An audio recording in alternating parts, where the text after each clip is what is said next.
ചന്ദനപ്പൊട്ടിൻ്റെ പെണ്ണേ വട്ടം കുറഞ്ഞാലും ചന്തത്തിനൊട്ടും കുറവില്ല പെണ്ണേ ചന്ദനപ്പൂമയിലേ. നിന്നെ ഉറക്കാനായി പെണ്ണേ ചന്ദനക്കട്ടിലുണ്ട്.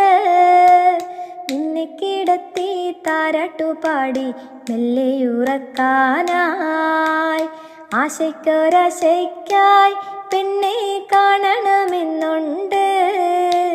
രണ്ട് മനസ്സാണ് പുന്നാരമോളെ എൻ്റെ ഇണക്കിളിയേ. ചന്ദനപ്പൊട്ടിൻ്റെ പെണ്ണെ വട്ടം കുറഞ്ഞാലും ചന്തത്തിനൊട്ടും കുറവില്ല പെണ്ണെ ചന്ദനപ്പൂമയിലേ. കുട്ടനാടൻ പാടത്ത് പെണ്ണെ കറ്റമെതിക്കാനായി നിന്നെയും കൂട്ടി പോകാലോ.